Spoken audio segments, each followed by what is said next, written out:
This 2013 coverage is brought to you by Ultrient High Performance Nutrients. Jason, we're talking about, give us an idea of your program, like how your process of coming up with the events to make sure they're balanced. That's a good question, Mike. We spend a lot of time going back and forth and talking about things and talking about themes. A lot of this in creating them is like, kind of gonna sound silly, but it's like making an art piece. You know, you make some good ones and you make some bad ones. You make some you want to use, some you don't want to use. Even an application, we throw some workouts out that I don't like the way they look, the way they play out, but it's an experiment and some work really well, some don't. But in the process, I was sitting out there today watching the morning event and planning workouts for next year.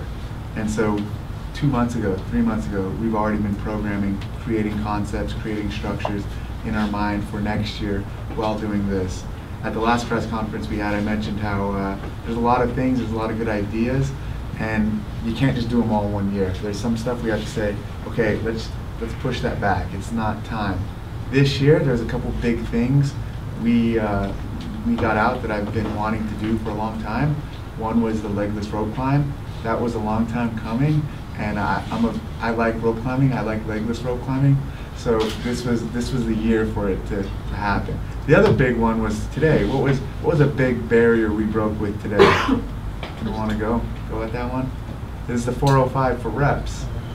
You know, for years that's been people talk about, hey, are they ever gonna, 2 years ago I remember people saying, are they ever gonna have 400-pound deadlifts for reps in the games? And 2 or 3 years ago you'd say no way.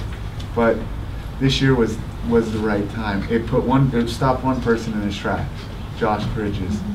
Does that mean it was inappropriate? No, not at all. Why do I say that?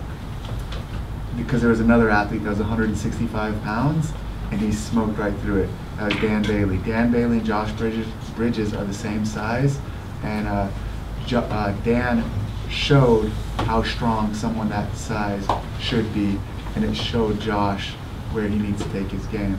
And like Jason said, we do things, we take people to places and make them do things sometimes they don't understand or think they can do it.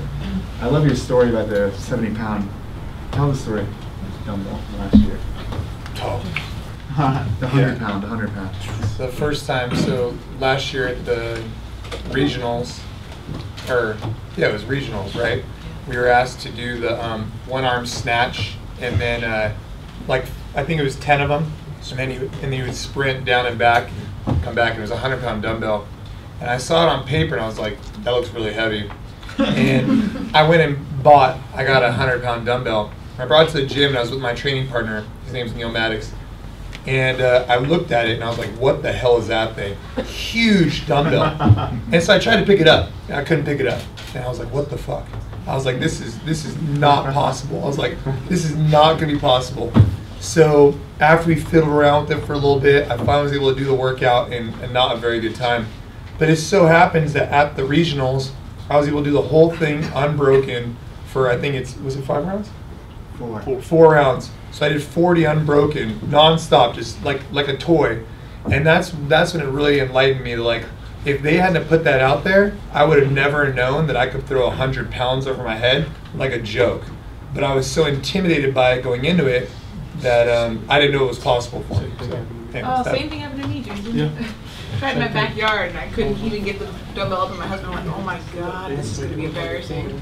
So imagine how rewarding that is for us to introduce these athletes to something like that. Something that made Jason Khalifa, one of the strongest CrossFitters, go, Rich, I can't. 300 pounds, I was afraid of this 100-pound dumbbell. Yeah, and so we played with it, figured out that, yeah, we'd make them go there and they'd be able to do it, and they performed and they made it, and they shine. It's a huge process. I mean, I could sit up here and talk about the programming, and we could all talk about it for hours.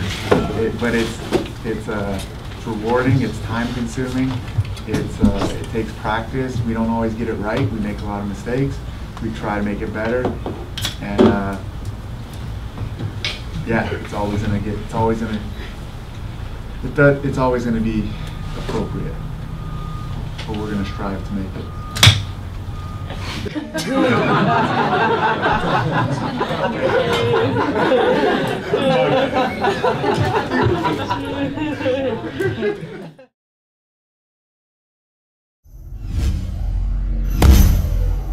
it.